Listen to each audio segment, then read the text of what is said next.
20 for the class robot control and modeling of robots. Today we're going to be describing our project, slider crank mechanism analysis and synthesis of a 4-bar mechanism. For the first project, what we had to do is take a slider crank mechanism and we analyze it for 2 possible closures while beta 2 goes at 360 degrees. For the second part, we just have to calculate the trajectory of point S up there for the full 360 degrees at closure 1. For the third part, we calculate the joint velocities and accelerations for the first closure. And the last part, we apply it to a real-life application for the slider crank mechanism. This is what we came up with in SolidWorks for the slider crank. This is a trajectory for the point S, given at 10 degree angle. It's an elliptical shape. These are our calculations for this trajectory.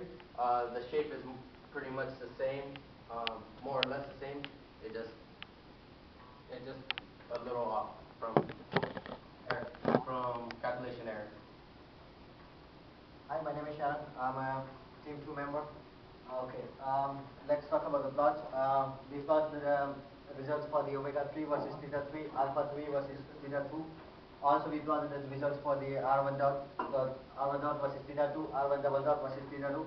As you can see over here, the angular velocity and angular acceleration. You can see the increase in the angular acceleration as the trajectory moves. Okay, as far as the application portion is concerned, there are a number of numeric applications we can use for the slider crank mechanism. The one we did as a real-life application in the SolidWorks was the case of nut crank mechanism. We actually designed this nut cranking mechanism in the SolidWorks, which uses the same principle what we have in the problem statement. Okay, let's talk about the project work conclusion. So pretty much what we came up with at the end of the project 1 was analyzing the slider crank mechanism for the input of different theta 2 joint for 0 to 1, 0 to 360 degree. We ended up calculating the position trajectory for point S, which was an elliptical shape in the SolidWorks. We saw that in the previous slide that the theoretical shape wasn't matching exactly to the elliptical shape due to some calculation error in the equations. We also calculated the joint velocity and acceleration for the closure 1, and we plotted all the graphs what we saw earlier. We also simulated the real-life application of this case, which is a nut cranking mechanism. The video of that we will be submitting in a soft copy. Okay, moving to the next project. The next project was to synthesizing a 4-bar mechanism, and in which the link length AB, which is a coupler link, was supposed to pass through the given data points. Okay, we had to synthesize the mechanism, and we had to make sure the mechanism passes smoothly and it does not lock into any positions. We also had to do the motion study analysis on the SolidWorks for the same case.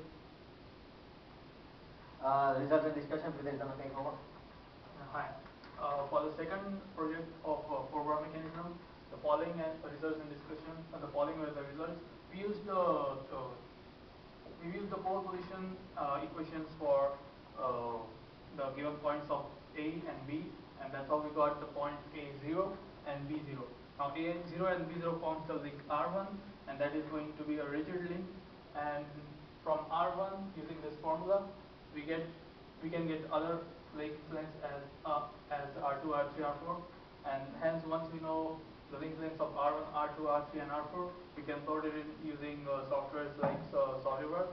Now here, this is the link R2, where we are going to put we are going to provide an input for this R2.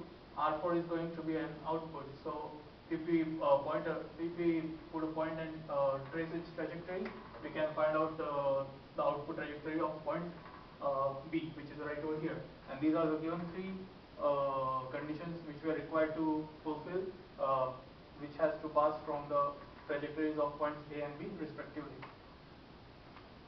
The applications of four-bar mechanism are not limited, but for the double crank mechanism, one of the most commonly used application, real life application, is the locomotive wheels for train, which we see in everyday life.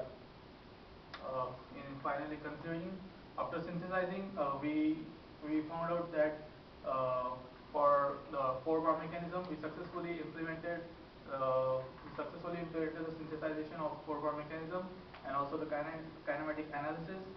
We found, using the pole position methods, we found out the link length and the respective theta angles, and we also found out that without any problem the links does not lock up, and hence the project was carried out without any alterations in the link length. And the video for this project 2 will be submitted in the software. Thank you.